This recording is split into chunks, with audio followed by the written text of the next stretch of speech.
नमस्कार. छायाज रेसिपीजमध्ये आज आपण पोह्यांपासून खूपच चमचमीत अशी रेसिपी बनवतोय. तर यासाठी इथे मी 1 वाटी पोहे घेतलेत. जाड किंवा पातळ कोणतेही पोहे घेऊ शकता. पोह्यांमध्ये भरपूर पाणी घालायचं आहे आणि पोहे 2 वेळा स्वच्छ धुवून घ्यायचेत. 2 वेळा धुतल्यानंतर यातलं पाणी मी काढून टाकलंय.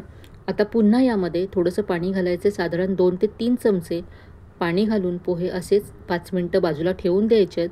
म्हणजे पोहे छान सॉफ्ट होतील. या रेसिपीसाठी आपल्याला अगदी सॉफ्ट असे पोहे हवेत. आता हाताने हे पोहे असे छान कुस्करून घ्यायचे.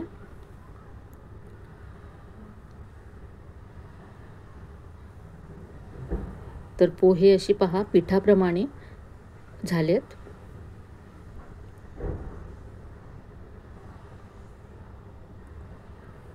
आता यामध्ये बाइंडिंगसाठी अर्धी वाटी तांदळाचं पीठ घालायचं आहे.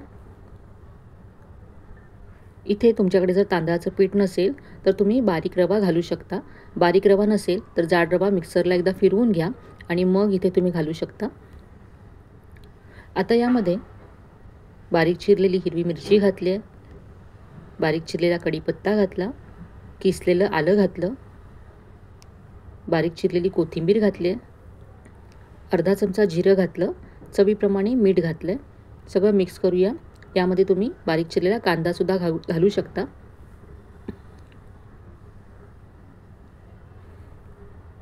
आधी हे पोह्यांचं जे मॉइश्चर आहे त्यामध्येच असं छान मिक्स करून घ्यायचं.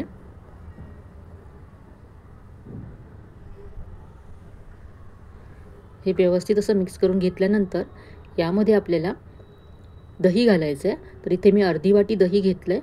यातलं थोडं थोडं घालत जायचं आहे आणि मिक्स करत जायचं आहे. जर तुमचे पोहे किंवा हे जे मिश्रण आहे ते जास्त ड्राय असेल तर तुम्हाला सगळं दही लागेल, किंवा मग जर ओलसरपणा असेल तर कमी दही लागेल. आणि जर तुम्ही रवा वापरत असाल तरीही तुम्हाला इथे थोडंसं जास्तच दही लागेल. दही नसेल तर तुम्ही पाणी घालू शकता. तर इथे मी 2 चमचे दही घातले. मिक्स करूया.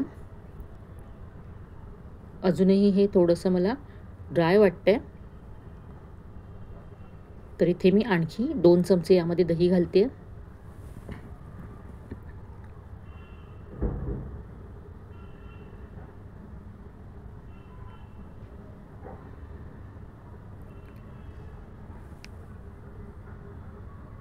हे मी छान असं मळून घेतलं आणि याचा पहा असा आता गोळा व्हायला लागला आहे.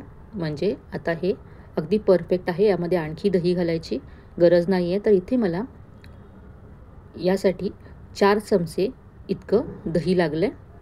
दह्याचं प्रमाण तुम्हाला इथे कमी जास्त लागू शकतं. आता याची आपण वडे बनवूया. तर मेदूवड्याचा आपण याला शेप देणार आहोत. तर इथे मी एक गोळा घेतला आहे. हाताला पाणी लावून घ्यायचं आहे आणि याला पहा असा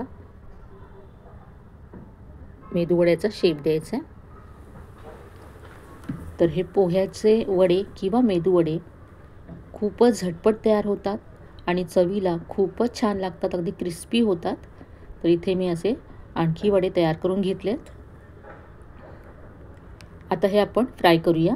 तर इथे मी तेल व्यवस्थित असं गरम करून घेतलं आणि नंतर गॅसची फ्लेम मीडियम करायची आहे आणि मग हे वडे सोडायचे आहेत. वडे जेव्हा आपण सोडू तेव्हा तेल अगदी व्यवस्थित असं गरम हवं, नाहीतर ते भरपूर तेल ॲब्झॉर्ब करतात आणि तेलकट होतात. म्हणून आधी तेल व्यवस्थित गरम करून घ्या, नंतर गॅसची फ्लेम मीडियम करा आणि वडे तेलात सोडा आणि मीडियम फ्लेमवरतीच हे फ्राय करून घ्यायचे आहेत. लगेच हलवायचे नाही आहेत. थोडेसे बबल्स कमी झाल्यानंतर हे उलटून घ्यायचे आहेत. आणि आता दुसऱ्या बाजूने सुद्धा आपण हे फ्राय करूया.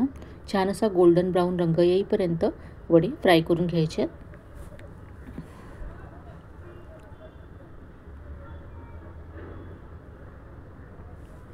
वडे इथे फ्राय झालेत, तर आपण काढून घेऊया. पाहू शकता किती मस्त दिसत आहेत हे वडे. तर नेहमीचे आपण जे मेदूवडे बनवतो त्यासाठी आपल्याला डाळ भिजत घालावी लागते, नंतर वाटावी लागते आणि तरीसुद्धा कधीकधी वड्याचं जे पीठ आहे ते पातळ होतं, त्यामुळे आपल्याला तेलात सोडतानासुद्धा खूप अडचणी येतात. तर तुम्ही अशा प्रकारचे मेदूवडे अगदी झटपट तयार करू शकता. तर पाहू शकता अगदी क्रिस्पी झालेत हे.